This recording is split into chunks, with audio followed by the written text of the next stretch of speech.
kulanti wacan daawadayaal halkani waa xulashada wararka ku soo dhawaada wararkii ugu dambeeyay ee Soomaaliya iyo caalamka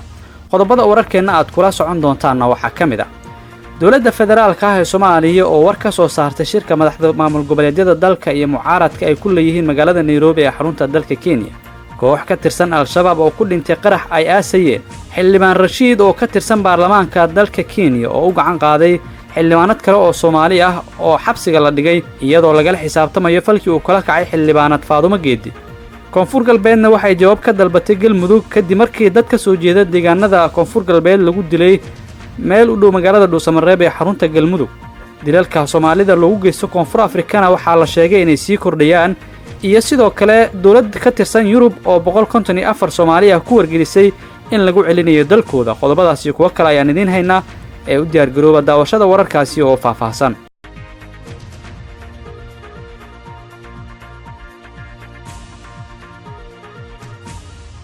markale kuna wacan daawadayaal fadlan haddii aad nagu cusub tahay ku soo bir asxaabteena oo subscribe channelkan si aad u hesho wararkii ugu dambeeyay ee Soomaaliya iyo caalamka dawladda federaalka ah ee Soomaaliya ayaa war ka soo saartay shirka madaxda maamul goboleedyada dalka iyo mucaaradka ee magaalada Nairobi mas'uuliyiin ka tirsan xukuumadda Soomaaliya ayaa markii ugu horeysay ka hadlay shirkii maalmihii ugu dambeeyay la hadalhayay oo madaxda maamul goboleedyada la filayay inay ku yeeshaan magaalada Nairobi ee xarunta dalka Kenya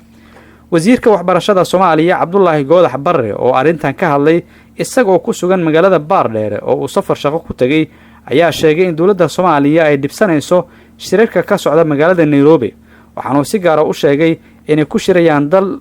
uu xiisad siyaasadeed kala dhaxeeyo Soomaaliya dawlad ahaan waana dhibaysaa inaan aragno maamul goboleedyadii oo ku shiraya al-shabaab ayaa waxay sheegeen inay gacanta ku dhigeen ciidan u shaqeynaya dawladda Kenya al-shabaab ayaa shaaciyay in howlgal ay ka fuliyeen deegaano hoostaga magaalada Wajeer ee gobolka Waqooyi Bari ee dalka Kenya ay ku soo qabteen maleeshiyad u shaqeynaysay ciidamada Kenya qoraal ay ku qoreen baraha ay ku leeyihiin internetka ayaa waxay ku sheegeen in howlgalka ay ka fuliyeen deegaan lagu magacaabo Konton oo hoostaga Wajeer isla markaana howlgalka u dhacay sidii ay u qorsheeyeen sidoo kale al-shabaab waxay sheegeen inay gacanta ku dhigeen mooto oo ay maleeshiyadku lahaayeen hase yeeshee faahfaahin intaasi ka dheer kama aanay bixin howlgalkaasi ay sheegteen al-shabaab toddobaadkan gudihiisa ayay ahayd markii al-shabaab meel u dhow deegaanka Amuuma oo hoostaga Gaarisa ay ku weerareen koranyo ay wateen ciidamada dawladda Kenya al-shabaab ayaa sanadihii dambe waxay wadeen dagaallo ay kaga horjeedaan dawladda dalka Kenya iyagoo howlgallo khasaare geystay ka fuliyay gudaha dalka Kenya hase yeeshee dawladda Kenya ayaa dhankeeda waxa ay markaasi sameysay howlgallo ay ku bartilmaameysatay fariisimo ay lahaayeen ciidamada al-shabaab kuwaasi oo lagu dilay horjoogayaal sarsare oo ka tirsan al-shabaab ninkii buudkan noo haystay gurigiisa ayuu yiri Cabdullaahi Goodax wasiirku waxa uu sidoo kale sheegay in madaxda maamul goboleedyadu ay leeyihiin magaalooyin ka wanaagsan Nairobi oo shirarkooda ay ku qabsan karaan balse ujeedo kale ay ka dambayso inay Kenya ku shiraan wayna dhibaysaa markaan aragno maamul goboleedyada oo ninkii buudkan noo haystay gurigiisa ku shiraya meel ay ku shiraan ma aynan weynin laakiin haddana waxaan kor u qaadayno ma aha mar ayaa caqli u soo bixi doonaa oo gurigoodu ay ku shiri doonaan buu yiri boqolaal meelood oo wanaagsan ayay qabaan waxay meeshaasi ugu shirayaan waxay isleeyihiin waa uun qaab darro ayaan isleeyahay wadankan waxaa iska leh Soomaali iyaga u adeegaya iyaga ayaa u shaqeynaya iyaga ayaana ka shaqeysan doona ayuu yiri wasiir Goodax shirkii maamul goboleedyada ku yeelan lahaayeen magaalada Nairobi ee dalka Kenya ayaa gabi ahaan baaqday waxaana la sheegayaa inay soo kordheen culayso kale koox ka tirsan al-shabaab ayaa ku dhintay qarax ay aasayeen saraakiisha ciidamada dawladda Kenya ee gobolka Lamu ayaa sheegay in 4 ka mid ah al-shabaab ay ku dhinteen shalay qarax markii ay la kacday miino ay iyagu aasayeen sida uu sheegay gudoomiyaha gobolka Lamu ahna madaxa howlgallada keymaha Boni Joseph Kanyeri 3 ka mid ah al-shabaab ayaa isla goobta ku dhintay halka ninka afaraadna meydkiisa laga helay kayn wax yar u jirta halka uu qaruxu ka dhacay isagoo isku dayay inuu baxsado balse halkaasi ku itaalbeelay dhaawac soo gaaray awgeed qaraxa oo ka dhacay meel u dhow halka loo yaqaano Omola Bridge oo ka tirsan gobolka xeebta ee Lamu ayay al-shabaab doonayeen inay la eegtaan dadka iyo gaadiidka isticmaala wadadaasi ciidamada Kenya ayaa goobta uu qaruxu ka dhacay waxay ka heleen qaar ka mid ah saanadihii military ay wateen al-shabaab qasnadaha rasaasta qoraallo iyo qalab kale xildhibaan Rashiid oo ka mid ah xildhibaanada baarlamaanka dalka Kenya ayaa xabsiga la dhigay kadib markii uu gacan qaaday Faadumo Geedi oo iyana ka mid ah xildhibaanada baarlamaanka dalka Kenya.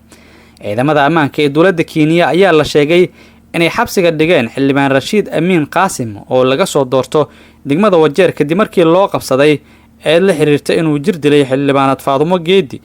isla markaana uu dhaawac gaarsiiyay. xildhibaan Rashiid Amiin ayaa loo haystaa inuu aqalka baarlamaanka hortiisa ku jir dilay xildhibaan Faadumo Geedi isla markaana uu aflagaado u geystay waxna lagu hayaa xabsi ku yaala magaalada Nairobi ee dalka Kenya. sawir laga qaaday xildhibaan Faadumo Geedi oo dhaawac uu ka muuqday ayaa qabsaday baraha bulshada waxaana xildhibaanka loo haystaa gacan qaadka xildhibaanada oo isku degaan ay markaas laga soo doortay. Faadumo Geedi ayaa haweenka degmada Wajeer ku matasha baarlamaanka dalka Kenya. xildhibaan Rashiid ayaa la qabtay lana xiray kadib muddo 2 saac oo su'aalo laga weydiinayay falka gacan qaadka ah ee uu geystay xildhibaanad Faadumo Geedi kaasi oo ka dhacay goob gaadiidka la dhigto oo ka mid ah dhismaha baarlamaanka dalka Kenya. xildhibaanka ayaa ka carooday sababta Faadumo Geedi oo ka mid ah guddiga maaliyadda ay miisaaniyad ugu dari weysay bariga Wajeer oo uu matalo isagoo gacan qaaday markii muddo ay murmayeen. Faadumo ayaa u sheegtay wargeyska The Star in xildhibaanka ay si wanaagsan isku salaameen markii hore markii uu su'aasha la xiriirta dhaqaalaha deegaankiisa weydiiyana uga jawaabtay adiga oo aan marti ku ahayn meesha ma aadan joogin dadkaagiina iskuma aadan keenin si ay u soo bandhigaan baahidooda. Koonfur Galbeed Soomaaliya waxa ay jawaab ka dalbatay dowlad goboleedka Galmudug kadib markii dad ka soo jeeda Digil iyo Mirafle lagu dilay meel u dhow magaalada Dhuusamareeb. 2 habeen ka hor waxaa deegaanka Dhiinwaris oo bariga ka xiga magaalada Dhuusamareeb lagu dilay 4 ruux oo ka shaqeynaya goob lagu xanaaneeyo shinnida isla markaana malabka looga dhaliyo kuwaas oo deegaan ahaan ka soo jeeday Koonfur Galbeed. hase yeeshee dhacdadaas ayaa waxaa si kulul uga hadlay maamulka Koonfur Galbeed iyaga oo sheegay inay aad uga xun yihiin falkaas waxaana ay baaris degdeg ah ka dalbadeen madaxda maamulka Galmudug. wasiirka wasaaradda warfaafinta Koonfur Galbeed Xasan Cabdi Maxamed Ugaas Xasan ayaa ugu baaqay in madaxda maamulka Galmudug ay baaris dhab ah ku sameeyaan dadkii ka dambeeyay dilka 4 ruux ee shacabka ah. waxa uu sheegay inay aaminsan yihiin inaysan raalli ka ahayn madaxda Galmudug wixii ka dhacay duleedka magaalada Dhuusamareeb hase yeeshee ay ka sugayaan inay jawaab degdeg ah ka soo siiyaan dilkaas loo geystay dadka shacabka ah ee ka soo jeeda deegaanada Koonfur Galbeed. dhinaca kale madaxa xukuumadda Galmudug Maxamed Shaakir Cali Xasan ayaa sheegay in Galmudug ahaan ay aad uga xun yihiin dilka dadka rayidka ah loo geystay isla markaana ay wadaan baaritaano ay ku aadan dadkii ka dambeeyay falkaasi. dilalka dadka Soomaaliyeed loogu geysto dalka Koonfur Afrika ayaa bilihii la soo dhaafay aad u sii kordhayay. waxaa maalinta ka dambaysa sii kordhaya dilalka dadka Soomaaliyeed ee ganacsi ahaanta u taga dalka Koonfur Afrika ay u geysanayaan kooxaha burcadka u dhashay dalkaasi iyadoo toddobaadkan gudihiisa la dilay 2 qof oo Soomaali ah. magaalooyinka Cape Town iyo sidoo kale Port Elizabeth ayaa 48 saac ee la soo dhaafay waxa lagu dilay muwaadiniin Soomaaliyeed oo lagu kala magacaab jiray Aadan Cabdulqaadir Jaamac, Macalin Cabdulaahi Ciise iyo Cabdi Jibaar Maxamed Nuur. 3 ruux oo Soomaali ah ayaa dhammaantood waxa kooxda burcadka Koonfur Afrikaanka ah ay ugu tageen goobahooda ganacsi iyagoo si kala gooniyaha u dilay kadibna ay ka qaateen lacag fara badan iyo agab kale oo u yaalay xarumahooda ganacsiga. sidoo kale burcadda Koonfur Afrikaanka ayaa waxay dhaawaceen 2 ruux oo Soomaali ah iyagoo intaasi kadib goobta ka baxsaday waxaana tani ay walaac xooggan ku abuurtay Soomaalida ganacsi ahaanta u jooga dalka Koonfur Afrika. wararka laga helayo ayaa sidoo kale waxay sheegayaan in gudaha dalkaasi Koonfur Afrika dhawaan laga hirgeliyay xarumo gal baaris ah oo ay boolisku leeyihiin si ay gacanta loogu soo dhigo dadka dilalka u geysta dadka ajaanibta ah ee ku sugan dalka Koonfur Afrika. ugu dambeyntiina dawlad ka tirsan Yurub ayaa 154 ruux oo Soomaali ah ku wargelisay in lagu celinayo dalkooda. hay-adda qaxootiga dalka Denmark ayaa sharciga magangeliyada dib ugu celisay 59 qof oo Soomaali ah kuwaas oo kamid ahaa 214 qof oo cabasho ka gudbiyay go'aan ahaa inay Denmark isaga baxaan. hay-adda oo qof waliba si gooni ah kiiskiisa u qiimeysay ayaa go'aamisay in 59 qof aysan amni waara ku heli karin Soomaaliya sababo kala duwan sidaas daraadeedna loo soo celiyo sharciga magangeliyada ee lagala noqday markii hore. 154 qof ee ka soo haray 214 Soomaalida ah ee cabashada gudbiyay ayaa la siiyay taariikh kama dambaysa oo ay dalkaas isaga baxaan. 214 qof ee cabashada ka gudbiyay go'aanka lagu amray inay Denmark isaga baxaan ayaa kamid ahaa ku dhawaad 1200 oo Soomaali ah oo dawladda Denmark ay sheegtay inay dib u qiimeyn ku sameyn doonto baahidooda magangeliyo.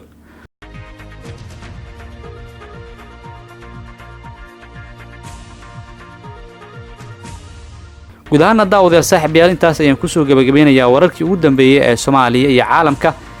oo aad kala socoteen xulashada wararka inta warkan kiisi xigaan ku kulmi doono dhamaanteen waxaanu idinkaga tageynaa sidaas nabadgelyo wassalaamu calaykum waraxmatullaahi tacaala wabarakaatuh